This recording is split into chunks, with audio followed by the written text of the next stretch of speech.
Anarchist Studios presents The Black Stone by Robert E. Howard, narrated by Sam Carnes.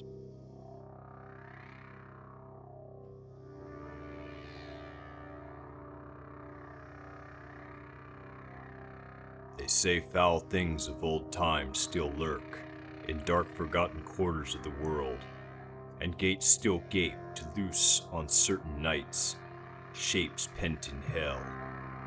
Justin. I read of it first in the strange book of von Junz, the German eccentric who lived so curiously and died in such grisly and mysterious fashion. It was my fortune to have access to his nameless cults in the original edition, the so-called Black Book, published in Dusseldorf in 1839, shortly before a hounding doom overtook the author. Collectors of rare literature were familiar with nameless cults, mainly through the cheap and faulty translation which was pirated in London by Bridewell in 1845, and the carefully expurgated edition put out by the Golden Goblin Press of New York, 1909. But the volume I stumbled upon was one of the unexpurgated German copies, with heavy black leather covers and rusty iron hasps. I doubt if there are more than half a dozen such volumes in the entire world today, for the quantity issued was not great, and when the manner of the author's demise was bruited about, many possessors of the book burned their volumes in panic. Von Junz spent his entire life, 1795 to 1840, delving into forbidden subjects.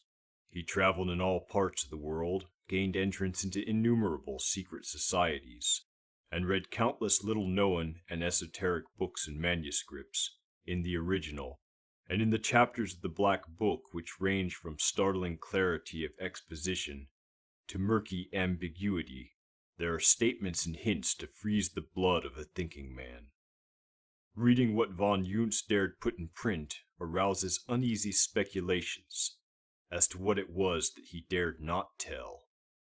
What dark matters, for instance, were contained in those closely written pages that formed the unpublished manuscript on which he worked unceasingly for months before his death, and which lay torn and scattered all over the floor of the locked and bolted chamber in which von Junz was found dead, with the marks of taloned fingers on his throat.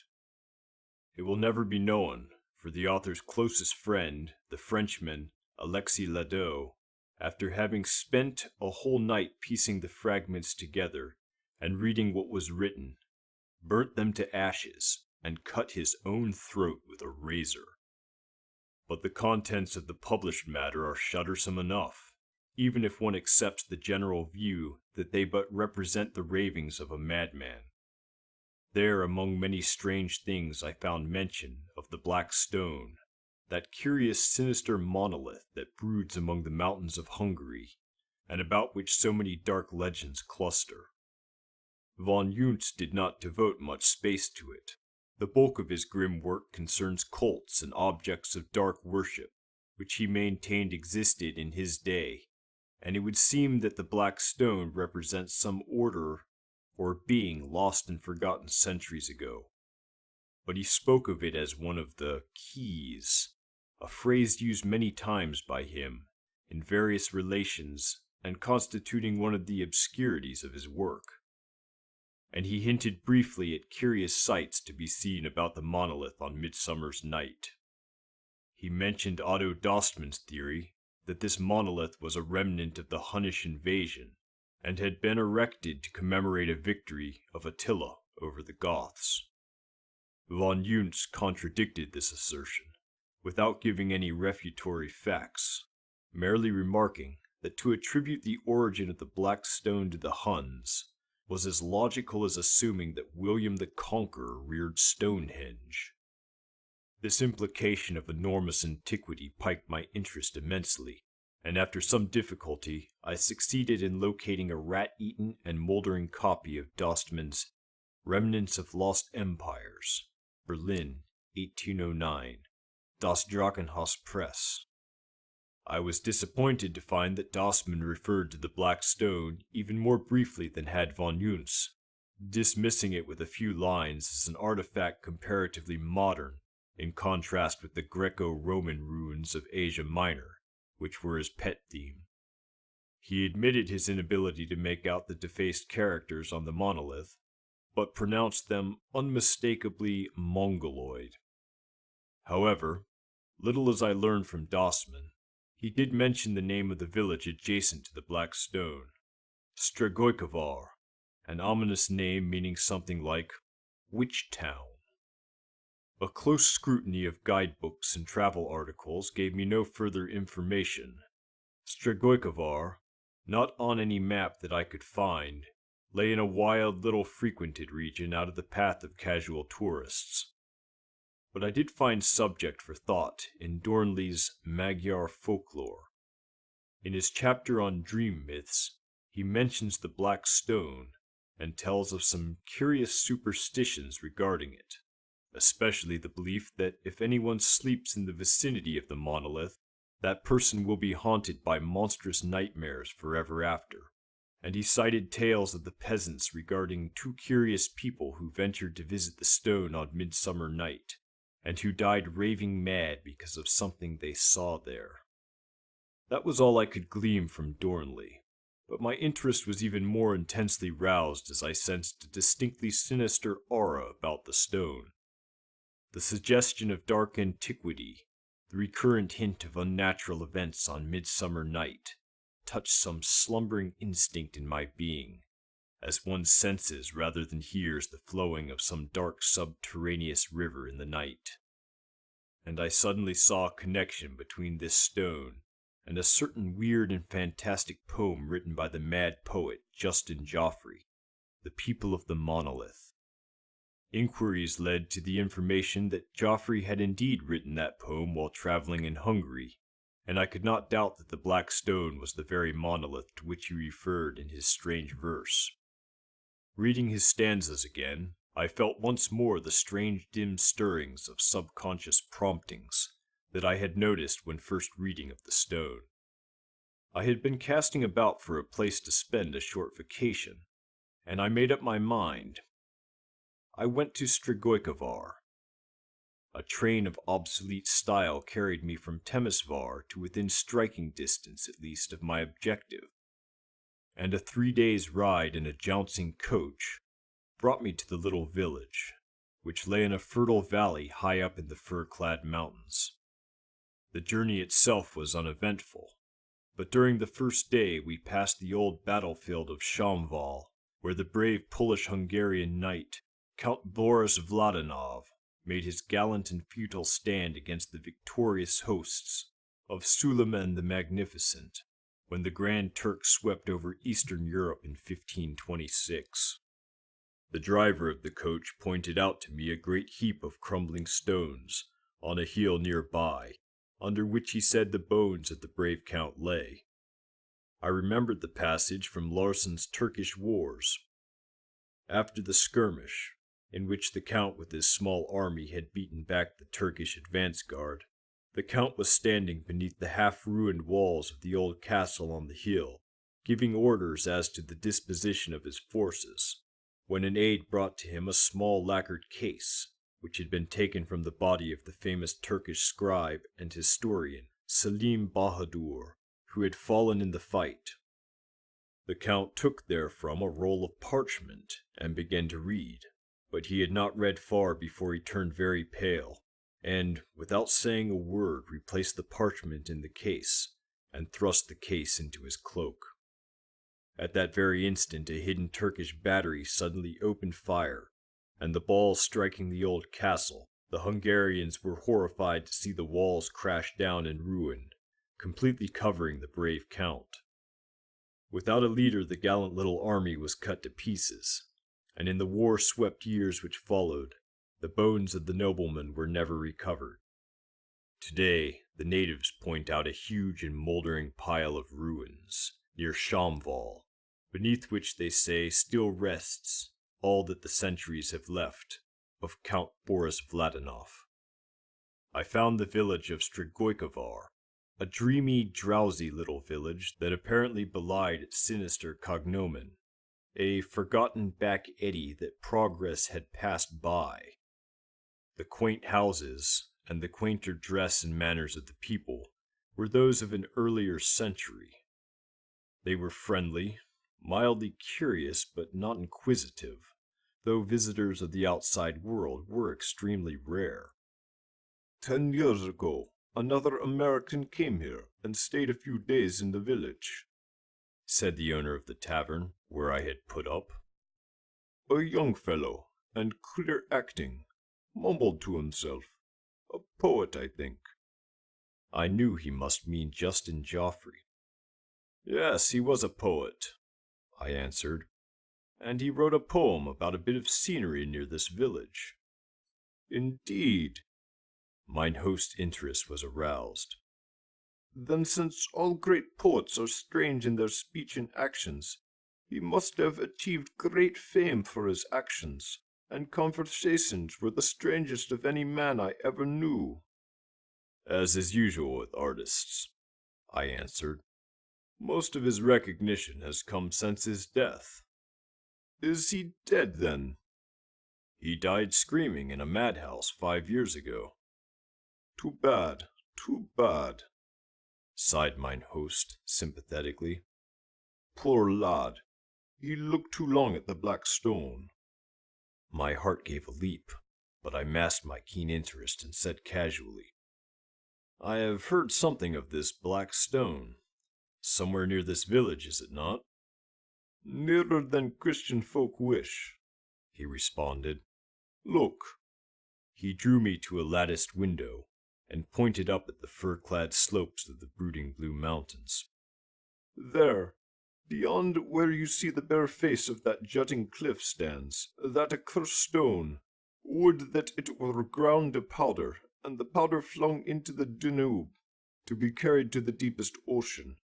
Once men tried to destroy the thing, but each man who laid hammer or maul against it came to an evil end, so now the people shun it. What is there so evil about it? I asked curiously. It is a demon-haunted thing, he answered uneasily, and with the suggestion of a shudder. In my childhood, I knew a young man who came up from below and laughed at our traditions. In his foolhardiness he went to the stone one midsummer night, and at dawn stumbled into the village again, stricken dumb and mad. Something had shattered his brain and sealed his lips, for until the day of his death, which came soon after, he spoke only to utter terrible blasphemies, or to slaver gibberish. My own nephew, when very small, was lost in the mountains, and slept in the woods near the stone, and now in his manhood he is tortured by foul dreams, so that at times he makes the night hideous with his screams, and wakes with cold sweat upon him. But let us talk of something else, Herr. It is not good to dwell upon such things. I remarked on the evident age of the tavern, and he answered with pride. The foundations are more than 400 years old. The original house was the only one in the village, which was not burned to the ground when Suleiman's devils swept through the mountains. Here in the house that then stood on these same foundations, it is said the scribe Selim Bahadur had his headquarters while ravaging the country hereabouts. I learned then that the present inhabitants of Strigojkovar are not descendants of the people who dwelt there before the Turkish raid of 1526. The victorious Muslims left no living human in the village, or the vicinity thereabouts, when they passed over. Men, women, and children they wiped out in one red holocaust of murder, leaving a vast stretch of country silent and utterly deserted. The present people of Strigojkovar are descended from early settlers from the lower valleys, who came into the ruined village after the Turk was thrust back. Mine host did not speak of the extermination of the original inhabitants with any great resentment, and I learned that his ancestors in the lower levels had looked on the mountaineers with even more hatred and aversion than they regarded the Turks. He was rather vague regarding the causes of this feud, but said that the original inhabitants of Strigoi had been in the habit of making stealthy raids on the lowlands and stealing girls and children. Moreover, he said that they were not exactly of the same blood as his own people. The sturdy original Magyar Slavic stock had mixed and intermarried with a degraded aboriginal race until the breeds had blended, producing an unsavory amalgamation. Who these aborigines were he had not the slightest idea, but maintained that they were pagans and had dwelt in the mountains since time immemorial, before the coming of the conquering peoples. I attached little importance to this tale, seeing in it merely a parallel to the amalgamation of Celtic tribes with Mediterranean aborigines in the Galloway Hills, with the resultant mixed race which, as Picts, has such an extensive part in Scotch legendary. Time has a curious foreshortening effect on folklore, and just as tales of the Picts became intertwined with legends of an older Mongoloid race, so that eventually the Picts were ascribed the repulsive appearance of the squat primitives whose individuality merged in the telling into Pictish tales and was forgotten. So, I felt, the supposed inhuman attributes of the first villagers of Strigoi could be traced to older Outwarren myths, with invading Huns and Mongols. The morning after my arrival, I received directions from mine host, who gave them worriedly and set out to find the Black Stone. A few hours' tramp up the fir-covered slopes brought me to the face of the rugged, solid stone cliff, which jutted boldly from the mountainside. A narrow trail wound up it, and mounting this, I looked out over the peaceful valley of Strigoi, which seemed to drowse, guarded on either hand by the great blue mountains. No huts or any sign of human tenancy showed between the cliff whereon I stood and the village. I saw numbers of scattering farms in the valley, but all lay on the other side of Strigoi, which itself seemed to shrink from the brooding slopes which masked the Black Stone. The summit of the cliffs proved to be a sort of thickly wooded plateau. I made my way through the dense growth for a short distance, and came into a wide glade, and in the center of the glade reared a gaunt figure of black stone. It was octagonal in shape, some 16 feet in height, and about 1.5 feet thick. It had once evidently been highly polished, but now the surface was thickly dinted, as if savage efforts had been made to demolish it. But the hammers had done little more than to flake off small bits of stone and mutilate the characters which once had evidently marched up in a spiraling line round and round the shaft to the top. Up to 10 feet from the base, these characters were almost completely blotted out, so that it was very difficult to trace their direction. Higher up they were plainer, and I managed to squirm part of the way up the shaft and scan them at close range. All were more or less defaced, but I was positive that they symbolized no language now remembered on the face of the earth. I am fairly familiar with all hieroglyphics known to researchers and philologists, and I can say with certainty that those characters were like nothing of which I have ever read or heard. The nearest approach to them that I ever saw were some crude scratches on a gigantic and strangely symmetrical rock in a lost valley of Yucatan. I remember that when I pointed out these marks to the archaeologist who was my companion, he maintained that they either represented natural weathering or the idle scratching of some Indian. To my theory that the rock was really the base of a long-vanished column, he merely laughed, calling my attention to the dimensions of it, which suggested, if it were built with any natural rules of architectural symmetry, a column 1,000 feet high. But I was not convinced.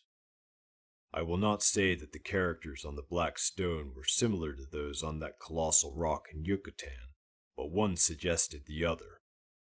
As to the substance of the monolith, again I was baffled. The stone of which it was composed was a dully gleaming black, whose surface, where it was not dinted and roughened, created a curious illusion of semi-transparency. I spent most of the morning there, and came away baffled. No connection of the stone with any other artifact in the world suggested itself to me. It was as if the monolith had been reared by alien hands in an age distant and apart from human ken. I returned to the village with my interest in no way abated. Now that I had seen the curious thing, my desire was still more keenly whetted to investigate the matter further and seek to learn by what strange hands and for what strange purpose the black stone had been reared in the long ago. I sought out the tavern keeper's nephew and questioned him in regard to his dreams, but he was vague, though willing to oblige. He did not mind discussing them, but was unable to describe them with any clarity. Though he dreamed the same dreams repeatedly, and though they were hideously vivid at the time, they left no distinct impression on his waking mind. He remembered them only as chaotic nightmares through which huge whirling fires shot lurid tongues of flame, and a black drum bellowed incessantly. One thing only he remembered clearly. In one dream he had seen the black stone, not on a mountain slope, but set like a spire on a colossal black castle. As for the rest of the villagers, I found them not inclined to talk about the stone, with the exception of the schoolmaster, a man of surprising education who spent much more of his time out in the world than any of the rest. He was much interested in what I told him of von Juntz's remarks about the stone, and warmly agreed with the German author in the alleged age of the monolith. He believed that a coven had once existed in the vicinity, and that possibly all of the original villagers had been members of that fertility cult which once threatened to undermine European civilization and gave rise to the tales of witchcraft. He cited the very name of the village to prove his point. It had not been originally named Strigojkovar, he said. According to the legends, the builders had called it Zuthlan, which was the aboriginal name of the site on which the village had been built many centuries ago. This fact roused again an indescribable feeling of uneasiness. The barbarous name did not suggest connection with any Scythic, Slavic, or Mongolian race to which an aboriginal people of these mountains would, under natural circumstances, have belonged. That the Magyars and Slavs of the lower valleys believed the original inhabitants of the village to be members of the witchcraft cult was evident, the schoolmaster said, by the name they gave it, which name continued to be used even after the older settlers had been massacred by the Turks, and the village rebuilt by a cleaner and more wholesome breed. He did not believe that the members of the cult erected the monolith, but he did believe that they used it as a center of their activities, and repeating vague legends which had been handed down since before the Turkish invasion, he advanced the theory that the degenerate villagers had used it as a sort of altar on which they offered human sacrifices, using as victims the girls and babies stolen from his own ancestors in the lower valleys. He discounted the myths of weird events on Midsummer Night, as well as a curious legend of a strange deity which the witch people of Zuthlan were said to have invoked with chants and wild rituals of flagellation and slaughter. He had never visited the stone on Midsummer Night, he said, but he would not fear to do so. Whatever had existed or taken place there in the past had been long engulfed in the mists of time and oblivion. The black stone had lost its meaning, save as a link to a dead and dusty past. It was while returning from a visit with this schoolmaster one night, about a week after my arrival at Strigojkovar, that a sudden recollection struck me. It was Midsummer Night, the very time that the legends linked with grisly implications to the black stone. I turned away from the tavern and strode swiftly through the village. Strigojkovar lay silent. The villagers retired early. I saw no one as I passed rapidly out of the village and up into the firs which masked the mountain slopes with whispering darkness. A broad silver moon hung above the valley, flooding the crags and slopes in a weird light, and etching the shadows blackly. No wind blew through the firs, but a mysterious, intangible rustling and whispering was abroad. Surely on such nights in past centuries, my whimsical imagination told me, naked witches astride magic broomsticks had flown across the valley, pursued by jeering demonic familiars. I came to the cliffs and was somewhat disquieted to note that the elusive moonlight lent them a subtle appearance I had not noticed before. In the weird light they appeared less like natural cliffs, and more like the ruins of cyclopean and titan-reared battlements jutting from the mountain slope. Shaking off this hallucination with difficulty, I came upon the plateau, and hesitated a moment before I plunged into the brooding darkness of the woods. A sort of breathless tenseness hung over the shadows, like an unseen monster holding its breath, lest it scare away its prey. I shook off the sensation, a natural one considering the eeriness of the place and its evil reputation, and made my way through the wood, experiencing a most unpleasant sensation that I was being followed, and halting once, sure that something clammy and unstable had brushed against my face in the darkness. I came out into the glade and saw the tall monolith rearing its gaunt height above the sward. At the edge of the woods on the side toward the cliffs was a stone which formed a sort of natural seat. I sat down reflecting that it was probably while there that the mad poet Justin Joffrey had written his fantastic People of the Monolith.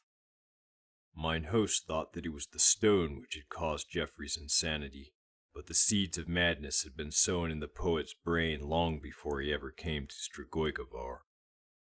A glance at my watch showed that the hour of midnight was close at hand. I leaned back, waiting whatever ghostly demonstration might appear.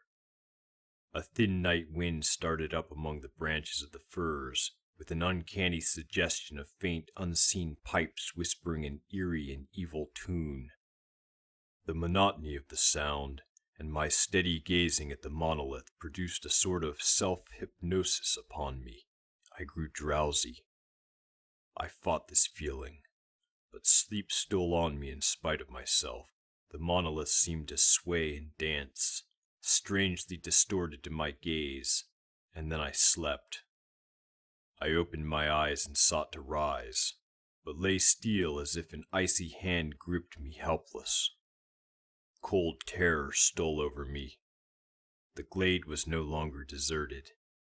It was thronged by a silent crowd of strange people, and my distended eyes took in strange barbaric details of costume, which my reason told me were archaic and forgotten, even in this backward land. Surely, I thought, these are villagers who have come here to hold some fantastic conclave, but another glance told me that these people were not the folk of Strigoi. They were a shorter, more squat race, whose brows were lower, whose faces were broader and duller. Some had Slavic and Magyar features, but those features were degraded as from a mixture of some baser alien strain I could not classify. Many wore the hides of wild beasts, and their whole appearance, both men and women, was one of sensual brutishness. They terrified and repelled me, but they gave me no heed. They formed in a vast half-circle in front of the monolith, and began a sort of chant, flinging their arms in unison, and weaving their bodies rhythmically from the waist upward. All eyes were fixed on the top of the stone, which they seemed to be invoking. But the strangest of all was the dimness of their voices. Not 50 yards from me, hundreds of men and women were unmistakably lifting their voices in a wild chant, yet those voices came to me as a faint, indistinguishable murmur, as if from across vast leagues of space or time. Before the monolith stood a sort of brazier, from which a vile, nauseous yellow smoke billowed upward, curling curiously in a swaying spiral around the black shaft, like a vast, unstable snake. On one side of this brazier lay two figures, a young girl stark naked and bound hand and foot, and an infant, apparently only a few months old. On the other side of the brazier squatted a hideous old hag with a queer sort of black drum on her lap. This drum she beat with slow, light blows of her open palms, but I could not hear the sound. The rhythm of the swaying bodies grew faster, and into the space between the people and the monolith sprang a naked young woman, her eyes blazing, her long black hair flying loose. Spinning dizzily on her toes, she whirled across the open space and fell prostrate before the stone, where she lay motionless. The next instant, a fantastic figure followed her, a man from whose waist hung a goatskin, and whose features were entirely hidden by a sort of mask made from a huge wolf's head, so that he looked like a monstrous nightmare being, horribly compounded of elements both human and bestial. In his hand he held a bunch of long fir switches, bound together at the larger ends, and the moonlight glinted on a chain of heavy gold looped about his neck. A smaller chain depended from it, suggested a pendant of some sort, but this was missing. The people tossed their arms violently, and seemed to redouble their shouts as this grotesque creature loped across the open space, with many a fantastic leap and caper. Coming to the woman who lay before the monolith, he began to lash her with the switches he bore, and she leaped up and spun into the wild mazes, the most incredible dance I have ever seen. And her tormentor danced with her, keeping the wild rhythm, matching her every whirl and bound, while incessantly raining cruel blows on her naked body. And at every blow he shouted a single word, over and over, and all the people shouted it back. I could see the working of their lips, and now the faint far-off murmur of their voices merged and blended into one distant shout, repeated over and over with slobbering ecstasy. But what the one word was, I could not make out. In dizzy whirls spun the wild dancers, while the lookers-on standing still in their tracks followed the rhythm of their dance with swaying bodies and weaving arms. Madness grew in the eyes of the capering votaress, and was reflected in the eyes of the watchers. Wilder and more extravagant grew the whirling frenzy of that mad dance. It became a bestial and obscene thing, while the old hag howled and battered the drum like a crazy woman, and the switches cracked out a devil's tune. Blood trickled down the dancer's limbs, but she seemed not to feel the lashing, save as a stimulus for further enormities of outrageous motion, bounding into the mist of the yellow smoke, which now spread out tenuous tentacles to embrace both flying figures. She seemed to merge with that foul fog and veil herself with it. Then, emerging into plain view, closely followed by the beast thing that flogged her, she shot into an indescribable explosive burst of dynamic mad motion, and on the very crest of that mad wave she dropped suddenly to the sward, quivering and panting, as if completely overcome by her frenzied exertions. The lashing continued with unabated violence and intensity, and she began to wriggle toward the monolith on her belly. The priest, or such I will call him, followed, lashing her unprotected body with all the power of his arm as she writhed along, leaving a heavy track of blood on the trampled earth. She reached the monolith, and gasping and panting flung both arms about it, and covered the cold stone with fierce hot kisses, as in frenzied and unholy adoration. The fantastic priest bounded high in the air, flinging away the red-dabbled switches, and the worshippers, howling and foaming at the mouths, turned on each other with tooth and nail, rending one another's garments and flesh in a blind passion of bestiality.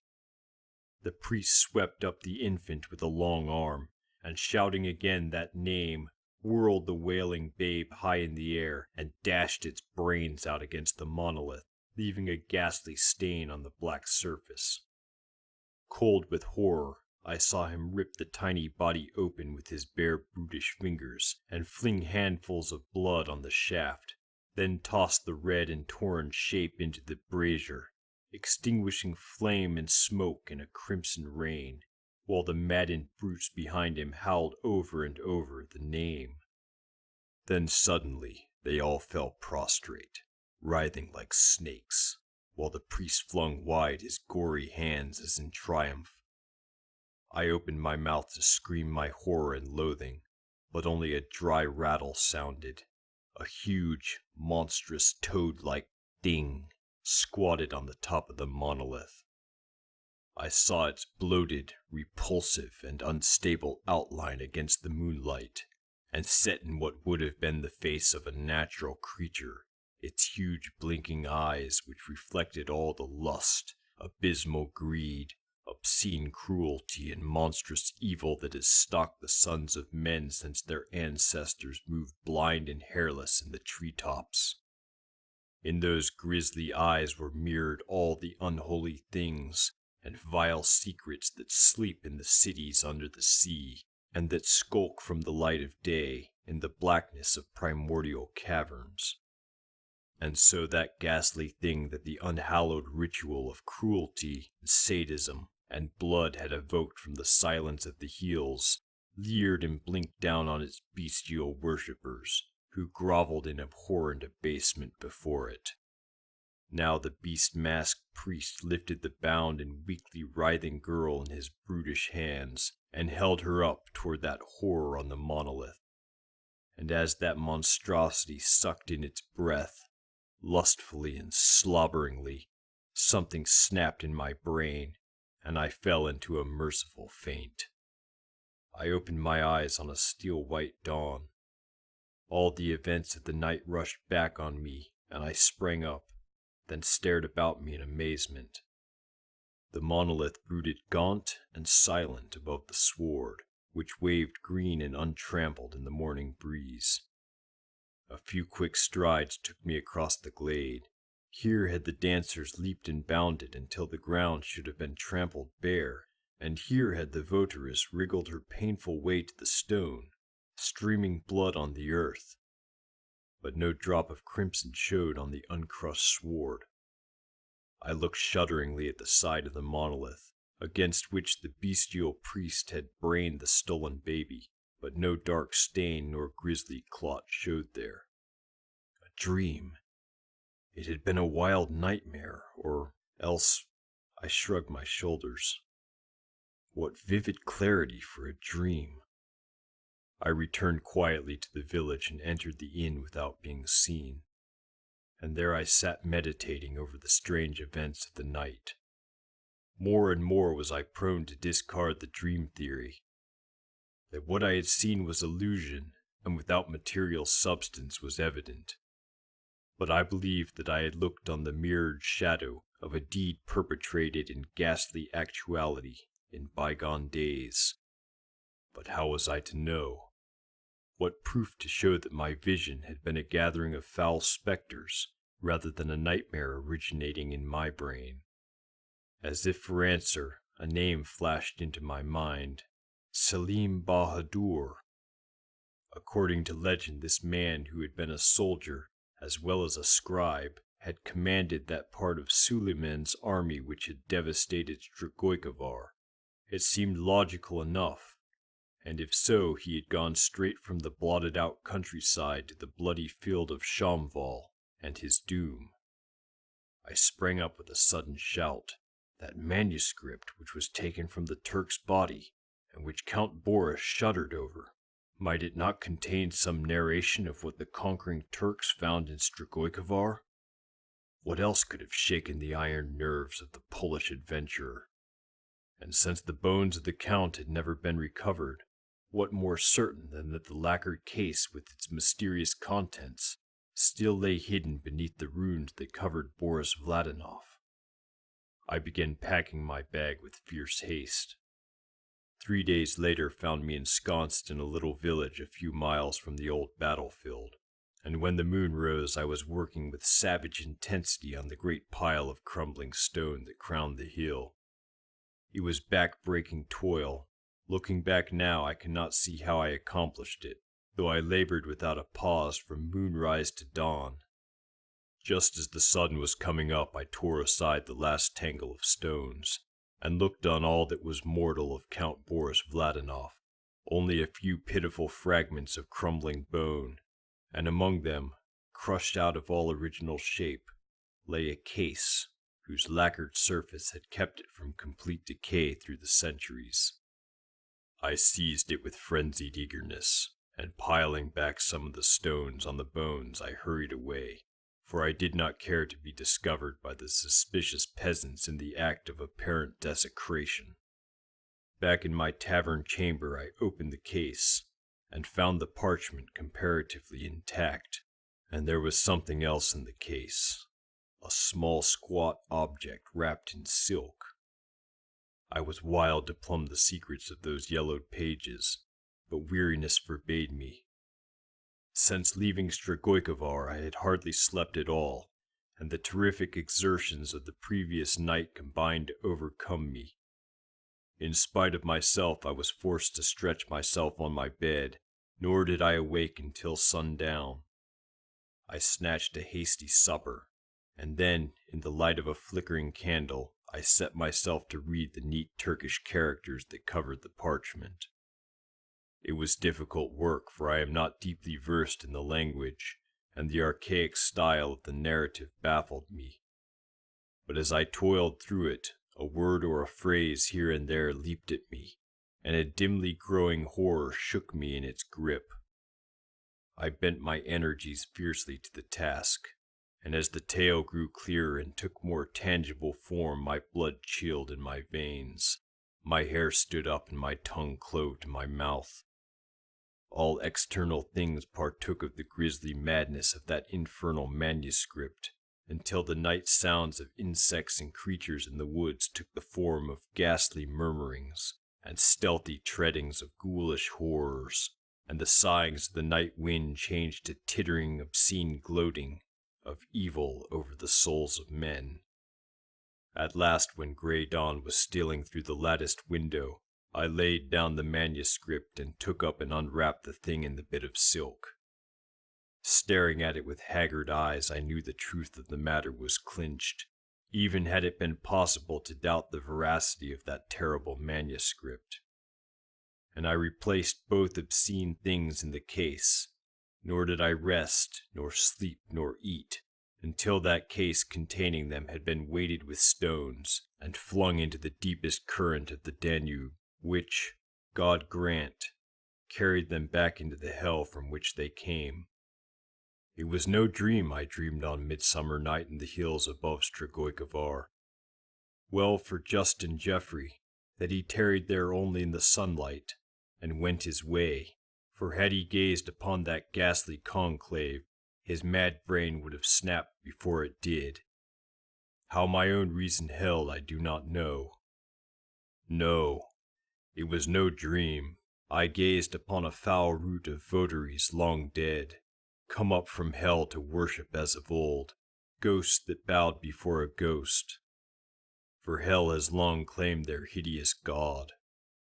Long, long he dwelt among the hills, a brain-shattering vestige of an outworn age, but no longer his obscene talons clutch for the souls of living men, and his kingdom is a dead kingdom, peopled only by the ghosts of those who served him in his lifetime and theirs.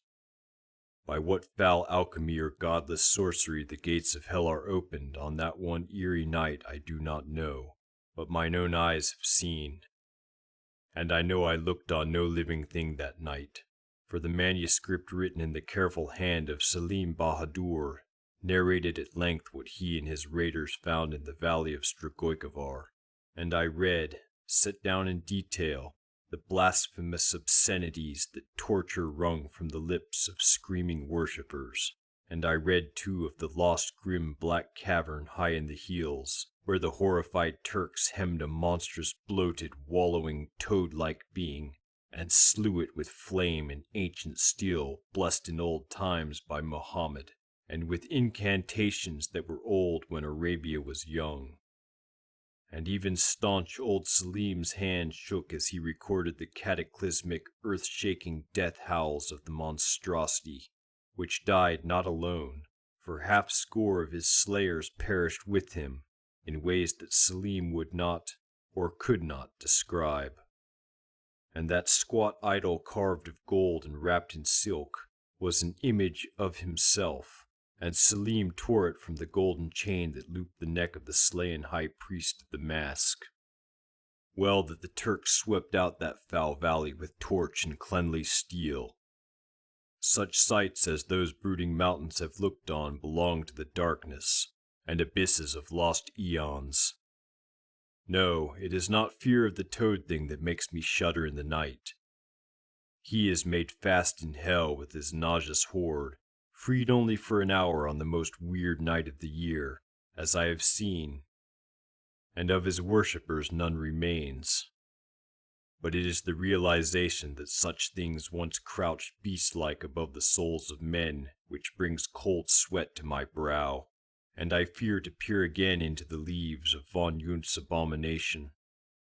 For now I understand his repeated phrase of keys, keys to outer doors, links with an abhorrent past, and, who knows, of abhorrent spheres of the present. And I understand why the cliffs look like battlements in the moonlight, and why the tavern keeper's nightmare-haunted nephew saw in his dream the black stone like a spire on a cyclopean black castle. If men ever excavate among those mountains, they may find incredible things below those masking slopes. For the cave wherein the Turks trapped the thing was not truly a cavern, and I shudder to contemplate the gigantic gulf of eons which must stretch between this age and the time when the earth shook herself and reared up like a wave those blue mountains that, rising, enveloped unthinkable things. May no man ever seek to uproot that ghastly spire men call the Black Stone. A key. Aye, it is a key, symbol of a forgotten horror. That horror has faded into the limbo from which it crawled, loathsomely, in the black dawn of the earth. But what of the other fiendish possibilities hinted at by von Juntz? What of the monstrous hand which strangled out his life? Since reading what Selim Bahadur wrote, I can no longer doubt anything in the Black Book. Man was not always master of the earth, and is he now? And the thought recurs to me, if such a monstrous entity as the master of the monolith somehow survived its own unspeakably distant epoch, so long, what nameless shapes may even now lurk in the dark places of the world? We hope you've enjoyed this audiobook production of The Black Stone by Robert E. Howard, narrated by Sam Carnes. Edited and produced by Anarchist Studios in Lynchburg, Virginia. Music for The Black Stone was written and recorded by Thomas Thompson. For more information about other titles or upcoming projects by Anarchist Studios, please visit the Anarchist Studios Instagram page.